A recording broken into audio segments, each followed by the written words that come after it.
How many giant octopuses have you seen in your lifetime? Unless you're really cool, that number should be around 0.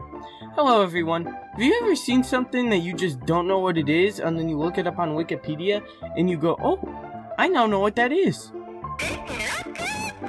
Well, before the invention of Wikipedia, when people saw something that they didn't know about or couldn't explain, often they would make up stories about that thing.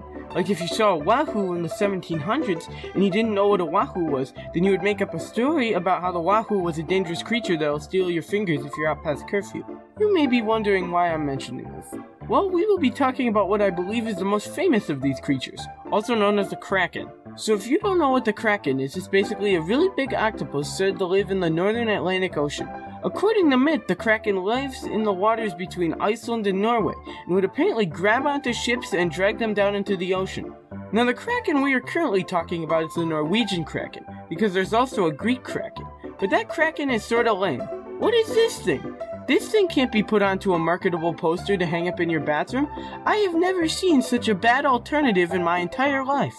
Now, the Greek version of the kraken definitely looks like something out of one's imagination. Some Greek guy was probably watching a bear drown in the ocean while on drugs and then came up with that story.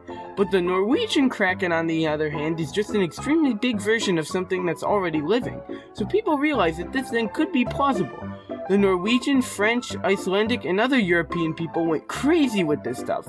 I don't know what Europeans do in their free time besides starting world wars, but what I do know is that every fisherman in Norway wanted to be the person to catch the kraken. I mean, imagine how cool it would be to have a kraken hung up above your fireplace. I'm pretty sure that's all you need to get a date with an 18th century Norwegian girl.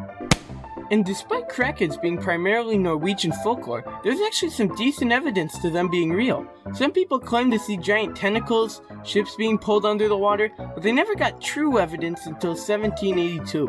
The French ship, the Villa de Paris, which was apparently in a group of 9 other ships assisting in the American Revolution, was apparently pulled down by a few giant tentacles. Others say it was weather or a mix of both, but either way, if I was on one of the other 9 ships, I probably would have just left to go home. I knew the British Navy was good, but summoning giant sea creatures and manipulating weather to attack ships is on a whole new level that I'm not really comfortable with. All of the claims at this time about supposed giant cephalopods must have been pretty exciting to Norway, because of my knowledge not much goes on there. Around that time, krakens became symbols of nautical culture, and it wasn't before long that people started writing books about them and adding them to brands. So all of this may seem like pretty good evidence for the existence of the kraken, but like most cryptids, people just didn't have enough cold hard evidence to prove the existence of these things. In this case, it might be pretty hard to get cold hard evidence either way, because despite what a Norwegian fisherman might say, I don't see a way you can fish this thing up and bring it to a scientist. But then, in 1850, they discovered a creature called the giant squid, which was a very big squid. These giant squids eventually started washing up on Newfoundland, which is on the northern Atlantic Ocean. It was then discovered that these things can fight whales and can sink a boat if they want to.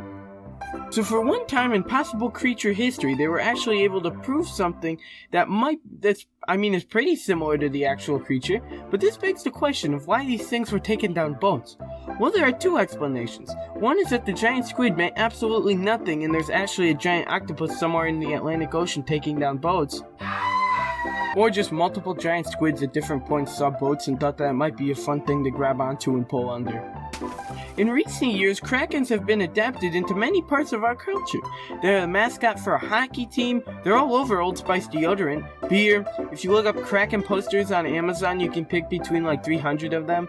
All sorts of stuff. Anyway, thanks for watching.